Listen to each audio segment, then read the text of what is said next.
السلام علیکم ناظرین، یہ بات ہے حضرت نوح علیہ السلام کی۔ اے لوگو، میں اللہ کا نبی نوح علیہ السلام ہوں۔ یہ بات ہے اس نبی کی جس نے اللہ تعالیٰ کے حکم سے کشتی بنائی۔ آج تم لوگ میرا مذاق اڑا رہے ہو، کل میں تمہارا مذاق اڑا رہا ہوں گا۔ یہ بات ہے اس نبی کی جس کا اپنا بیٹا بھی ایمان نہ لایا۔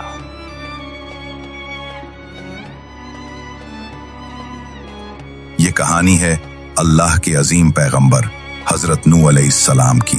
تو ناظرین، ویڈیو کو آخر تک ضرور دیکھیں، کیونکہ آج ہم نہ صرف یہ جانیں گے کہ حضرت نوح علیہ السلام کس نبی کے بعد آئے، ان کی عمر مبارک کتنی تھی، انہوں نے کشتی کیوں بنائی اور ان کی قوم پر عذاب کیوں آیا، بلکہ آخر میں ایک ایسا راز اور عبرت بھرا پیغام بھی سنیں گے جو شاید آپ نے پہلے کبھی نہ سنا ہو۔ تو چلیں بغیر کسی دیر کے آج کی روحانی ویڈیو کا آغاز کرتے ہیں۔ حضرت نوح علیہ السلام کی پیدائش اور زمانہ۔ ناظرین، حضرت نوح علیہ السلام حضرت آدم علیہ السلام کے بعد تشریف لائے۔ ان دونوں کے درمیان تقریباً 10 نسلوں کا فاصلہ تھا۔ تاریخی روایات کے مطابق حضرت نوح علیہ السلام حضرت لمک کے بیٹے تھے۔ نوح علیہ السلام کا نسب حضرت آدم علیہ السلام سے یوں ملتا ہے: آدم، شیت، انوش، قینان، مہلائیل، یارد، خنوخ یعنی ادریس، متوشلخ، لمک، نوح۔ اللہ نے انہیں اس وقت نبی بنایا جب دنیا میں لوگ توحید سے ہٹ کر بت پرستی میں مبتلا ہو چکے تھے۔ شرک کی ابتدا۔ آدم علیہ السلام کے زمانے میں لوگ ایک اللہ کی عبادت کرتے تھے، مگر جب کچھ نیک اور پارسا لوگ فوت ہو گئے جن کے نام تھے ود، سوا، یغوس، یعوق اور نصر، تو لوگوں نے کہا چلو ان کی یاد میں مجسمے بناتے ہیں۔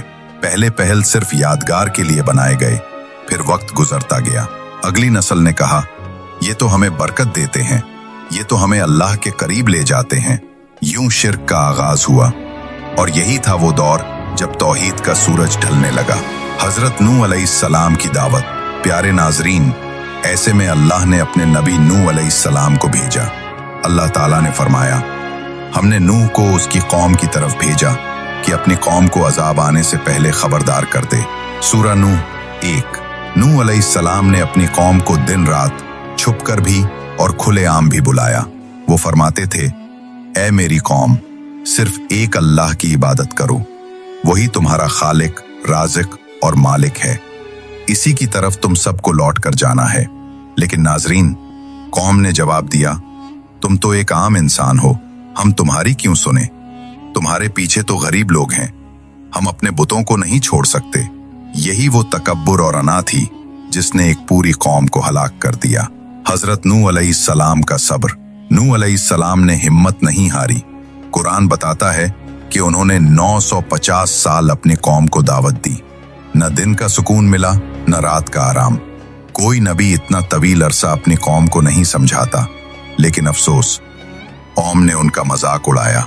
کسی نے پتھر مارے، کسی نے برا بھلا کہا، مگر نوح علیہ السلام نے ہمیشہ کہا، اے میرے رب، میں نے اپنی پوری کوشش کی، مگر یہ لوگ ایمان نہیں لاتے۔ یہ ہے صبر کی سب سے بڑی مثال۔ کشتی بنانے کا حکم۔ پھر ایک دن اللہ تعالیٰ نے فرمایا، اے نوح، اب تم ہمارے حکم سے ایک کشتی بناؤ۔ سورہ ہود 37۔ نوح علیہ السلام نے عرض کیا، یا اللہ، مجھے تو کشتی بنانی نہیں آتی۔ اللہ نے فرمایا، ہم تمہیں سکھا دیں گے۔